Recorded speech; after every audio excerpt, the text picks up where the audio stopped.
नमस्कार. नमस्कार. आपलं स्वागत आहे आयकॉन स्टील प्रस्तुत बिल्ड आयकॉन या उपक्रमामध्ये. आज आम्ही आलो नाशिकमध्ये आणि माझ्यासोबत आहेत young engineer Shubham Rajputji. Young engineer म्हणजे मगाशीच आमचं बोलताना असं गमत झाली. मी त्यांना सांगितलं की आपण असं कायम म्हणतो की देशाच्या उभारणीमध्ये इंजिनियरचा वाटा फार मोठा आहे. तो अर्थात आहेतच. पण त्याहीपेक्षा यंग इंजिनियरचा मोठा आहे, कारण त्यांच्यामध्ये काहीतरी या क्षेत्रात नवीन बदल घडवण्याची ताकद असते. नवीन तंत्रज्ञानाला बरोबर घेऊन ते चाललेले असतात. त्यामुळे अशा लोकांशी बोलताना नवीन जगात काय घडतंय याच्याबद्दलची उत्सुकता जास्त असते. त्यामुळे थेट वेळ न घालवता आपण शुभम राजपूत यांच्याशी गप्पांना सुरुवात करूया. तर आपण गप्पांना अशी थोडी सुरुवात करूया तुमच्या एज्युकेशनल बॅकग्राऊंड पासून. म्हणजे तुमची शाळा कुठली होती, कॉलेज कुठलं होतं आणि या फील्डमध्ये येण्यामागची प्रेरणा कुणाची होती? म्हणजे ज्यांच्यामुळे तुम्हाला असं वाटलं की आपणही सिव्हिल इंजिनिअरिंग या क्षेत्राकडे वळावं, तर काय सांगाल? सर माझे स्टार्ट हे गुरु गोविंद सिंग पब्लिक स्कूल म्हणून इथे कॉन्व्हेंट स्कूल आहे. हं. तिथून मी स्टार्ट केला. 1ली ते 10वी माझं शिक्षण तिथेच झालं. त्यानंतर डिप्लोमाला मी मेट भुजबळ नॉलेज सिटीला होतो आणि डिग्री देखील मी तिथूनच घेतली. 3 वर्ष डिप्लोमाचे आणि 3 वर्ष डिग्रीचे. असे टोटल 6 वर्षाचा हा कोर्स मी एकच कॉलेजमधून घेतला. प्रेरणा म्हणायला गेलं तर घरातूनच प्रेरणा अशी होती की वडील गव्हर्नमेंट सर्व्हंट होतं इरिगेशन डिपार्टमेंटला आणि माझ्यासमोर फक्त 3च चॉईस होते. एक म्हणजे मेकॅनिकल इंजिनियर, इलेक्ट्रिकल इंजिनियर आणि सिव्हिल इंजिनियर. मेकॅनिकल इंजिनियरचं थोडंसं मी त्या टायमाला सराउंडिंग बघत होतो. जास्त काही स्कोप नसल्यामुळं दुसरा ऑप्शन मला हा आला इलेक्ट्रिकल इंजिनिअरिंग. पण मला स्वतःला जास्त वायरिंगची जास्त भीती असल्यामुळे मी त्या क्षेत्रात गेलो नाही आणि सिव्हिल इंजिनिअरिंगचा थोडासा बॅकग्राऊंड निवडला. माझ्या बहीण देखील एक सिव्हिल इंजिनियर होती, म्हणून तिच्याकडनं थोडासा मला प्रेरणा भेटली आणि ह्या क्षेत्रात मी पाऊल टाकलं. वा, म्हणजे ही खरं घरची बॅकग्राऊंड एक प्रकारे होतीच आणि तुम्ही या क्षेत्रात आलात पण आता सिव्हिल इंजिनिअरचा त्यानंतर खरं एक स्ट्रगल असतो. म्हणजे असं होतं की सिव्हिल इंजिनिअरिंग झाल्यानंतर आपण कुठेतरी सर्व्हिस किंवा प्रॅक्टिस करतो अनुभवासाठी आणि त्याच्यानंतर स्वतः वैयक्तिक कन्सल्टन्सी सुरू करतो. तर मग तो तुमचा अनुभव कसा होता आणि जो पहिला प्रोजेक्ट केलात तर तेव्हा काही दडपण आलं का? तो कसा मिळाला? कोणाचा रेफरन्स मिळाला? तो कसा पूर्ण झाला? त्याबद्दलच्याही आठवणी आम्हाला ऐकायच्या. नक्की सर. खरं तर पाहायला गेलं तर मला एवढा स्ट्रगल करायला नाही लागला बाकीच्यांपेक्षा. जसं मी पास आउट झाल्यानंतर एक लवकरच मला एक घरातलाच प्रोजेक्ट म्हणजे माझ्या मित्राचा एक बंगलो मला कन्स्ट्रक्ट करायला भेटला. त्याच्यामधून मला भरपूर अनुभव आले. त्या अनुभवातून मी शिकलो आणि ते प्रोजेक्ट बघून मला नाशिकमध्ये बऱ्यापैकी चांगले प्रोजेक्ट्स भेटले आणि त्यानंतर मी हे पुढे 7 वर्ष कंटिन्यू करत आलो. वाह! क्या बात आहे. मग आता या क्षेत्रातल्या काही प्रश्नांकडे येऊया. त्यातला पहिला महत्त्वाचा प्रश्न आहे, आता तुम्ही नाशिकच्या आणि आजूबाजूच्या एरियात काम करताय. काही कामं तुमची नाशिक जिल्ह्याच्या बाहेर पण चालू आहेत. तर या क्षेत्रामध्ये तुम्ही बघितलं असेल अकुशल कामगारांचं प्रमाण फार मोठ्या प्रमाणात आहे. बरोबर. आणि अशा लोकांबरोबर काम करणं बऱ्याचदा धोकादायक सुद्धा असू शकतं. कारण जर त्यांना काही मोठी जबाबदारी दिली तर दुर्घटना वगैरे घडू शकते. तर तुम्ही ही परिस्थिती कशी हाताळता साईटवर?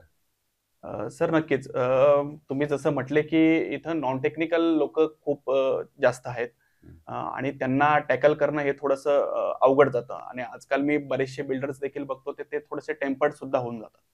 पण या ठिकाणी आम्ही फक्त एवढंच करतो की जो कोणी आमचा मध्यस्थी कॉन्ट्रॅक्टर असतो त्याला सगळ्या गोष्टी समजून, आदल्या दिवशी समजून, दुसऱ्या दिवशी काय आपली रूपरेषा आहे आणि लेबर सोबत आपण कसं हाताळलं गेलं पाहिजे, सर्व गोष्टी त्यांना कशा सांगितल्या गेल्या पाहिजेत, या पूर्वीच आम्ही प्रोजेक्ट चालू होण्याच्या पूर्वीच आम्ही कॉन्ट्रॅक्टरला सर्व सांगितलेलं असतं. ओके, ठीक आहे. आता दुसरं रेसिडेन्शियलमध्ये आपण काम करतो. त्यातला एक प्रश्न महत्त्वाचाच आहे. बऱ्याच कस्टमरकडनं तुम्हाला असं एक वाक्य कायम ऐकायला मिळालं असेल, की आमचं बजेट थोडं कमी आहे आणि एवढ्याच बजेटमध्ये आता करून द्या आम्हाला 30-40 लाख, 50 लाख जो आपण ठेवला असेल फिगर ती.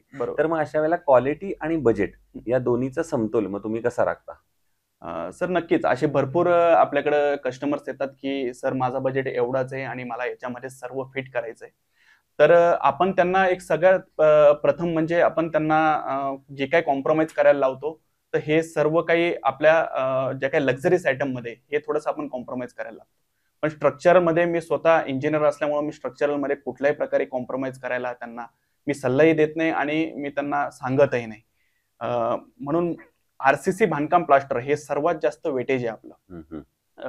सिव्हिल लाईनीचं सगळ्यात जास्त वेटेज आहे. 70% वेटेज याला दिलेलं असल्यामुळं हे आरसीसी बांधकाम प्लास्टर हे एकदम प्रॉपरच झालं पाहिजे. इथे आपण जास्तीत जास्त भर देतो. बाकी मग फिनिशिंग आयटम आहे. फिनिशिंग आयटमला थोडंफार आपण जिथे आपण ब्रँडेड जे टॅप्स वगैरे यूज करतो, ब्रँडेड सॅनिटरीज यूज करतो, तर तिथे आपण एक साध्या कंपनीमध्ये जाऊन नंतर ते आपल्याला पुढे जाऊन 5-10 वर्षानंतर चेंजही करता येतात. पण स्ट्रक्चर काही आपला कुठेही चेंज होणार नाही, बांधकाम आपलं पुढं चेंज होणार नाही. म्हणून आरसीसी बांधकाम प्लास्टरवर हा आपण सगळ्यात जास्त जोर देतो आणि त्यांच्या ज्या काही बजेटमध्ये त्या बजेटमध्ये आपण त्यांना त्या ऍसेसरीज देऊन थोडंसं त्यांच्या याच्याप्रमाणे आपण बसवायचा प्रयत्न करतो. वा. आता एक वेगळा प्रश्न आहे या सगळ्या संदर्भातला, तो म्हणजे असा आहे की नाशिक जिल्ह्याच्या विकासाचं विजन एक तरुण इंजिनियर म्हणून जर तुम्हाला विचारलं, मी जसं सुरुवातीला सांगितलं तसं कायमच एक तरुणांचा दृष्टिकोन वेगळा असतो, कारण या टेक्नॉलॉजीमुळे तुम्ही जग घर बसल्या बघितलेलं आहे ऑनलाईनच्या माध्यमातून. बरोबर. तर त्यामुळे येणाऱ्या 15-20 वर्षामध्ये नाशिकमध्ये प्रशासनानं कुठल्या क्षेत्रांवर, कुठल्या सेक्टरवर आता काम करण्याची गरज आहे, एक इंजिनियर म्हणून तुम्हाला काय वाटतं? नक्की सर. नाशिकला मेन गोष्ट म्हणजे आपल्याला दर 12 वर्षानंतर कुंभमेळ्याचा हा खूप मोठा अनुभव घ्यायला भेटतो. याच्यात प्रामुख्याने लोक पण भरपूर येतात आणि सगळ्यात जास्त म्हणजे मला तरी असं वाटतं की पुढील 10-15 वर्षात नाशिकचा इन्फ्रास्ट्रक्चर आहे हा थोडासा मेट्रो सिटीकडे थोडासा जाताना दिसतोय. तर मेट्रो सिटीच्या प्रमाणे आपण जे काय आता पुण्यात ज्या काही गोष्टी झाल्या, पुण्यात फक्त पुणे वाढत गेलं. त्याला कुठल्याही प्रकारचा टाउन प्लॅनिंग असा कुठलाही हे राहिला नाही. तसं आत्ताच प्रशासकाने हा टाउन प्लॅनिंग प्रॉपरली केला पाहिजे आणि इन्फ्रास्ट्रक्चर जास्तीत जास्त वाढवलं गेलं पाहिजे. म्हणजे पुढच्या 10 ते 15 वर्षात याचा कुठेही लोकांना अडथळा येणार नाही आणि जी स्थिती आज मुंबई पुण्यासारख्या शहरामध्ये झालेली ती नाशिकमध्ये होणार नाही. अगदीच फार महत्वाचं आहे. इन्फ्रास्ट्रक्चरवर फार लक्ष देणं कायमच गरजेचं आहे. पण अशा वेळेला मग प्रशासनानं काय पावलं उचलली पाहिजेत असं तुम्हाला वाटतं? प्रशासनाने याच्यात मला तरी असं वाटतं की प्रत्येक वर्षाला सर्वे झाला पाहिजे त्यांच्याकडनं आणि जिथे जिथे अतिक्रमण वगैरे हा काही विषय आहे, हा अतिक्रमण विषय हा थोडक्यात एकदम बारकाईने हाताळला गेला पाहिजे. कारण की बऱ्याचशा छोट्या छोट्या गोष्टींमुळं म्हणजे आता शॉप्स जरी आपण बघितले तर जसं शॉपचं जी काही डेडलाईन असते त्याच्या पुढे जाऊन एक्सटेंड करून जेवढी शॉपची जागा नाही त्याच्या दुप्पटने बाहेर जागा लोक करून घेतात.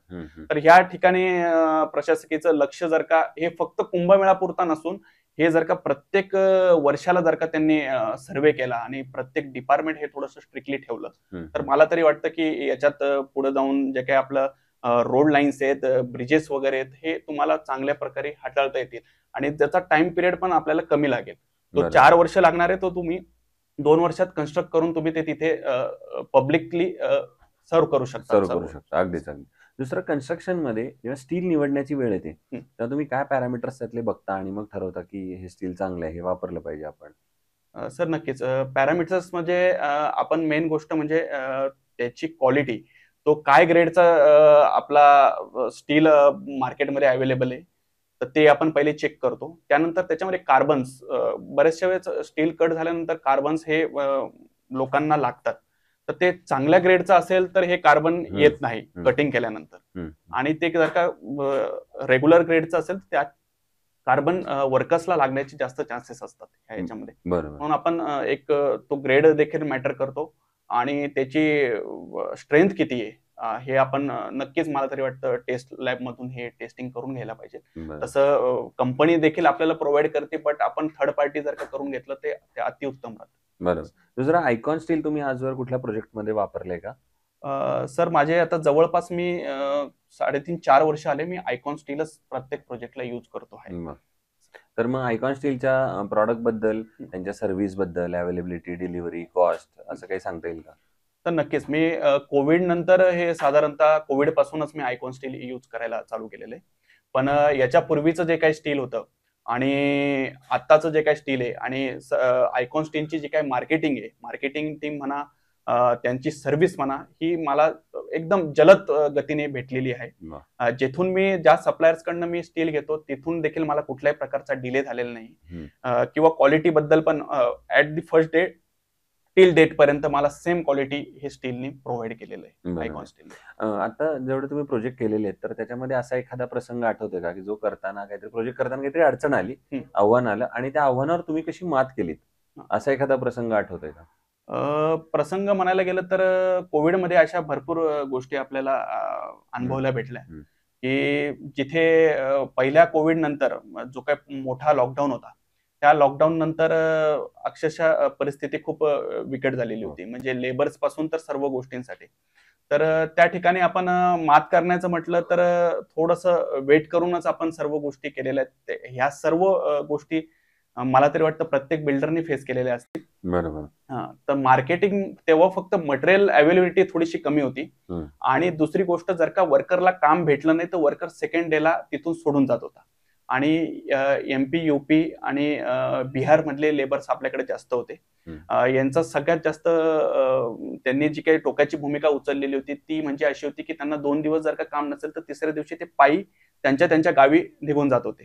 तर त्या ठिकाणी आपण बऱ्याच वेळेस त्यांना जे काही काम नसेल तर त्यांना ते अर्धी मजुरी देऊन, त्यांच्यानंतर त्यांना खाण्यापिण्याची सगळी व्यवस्था करून, राहण्याची व्यवस्था करून, कोविडचे जे काही प्रोटोकॉल्स आहेत गव्हर्नमेंटने पाळून दिलेले ते सर्व करून आपण त्यांना इथे जेवढे दिवस आपल्याला बाळगता आल्या तेवढे दिवस आपण त्यांच्याकडनं बाळगून घेतल्या. आणि नंतर त्यांनी जी काही फायनल डिसिजन घेतली जाण्याची, तर त्यांना तिथपर्यंत गावापर्यंत आपण सगळं ट्रान्सपोर्टेशन उपलब्ध करून दिलं. वा वा.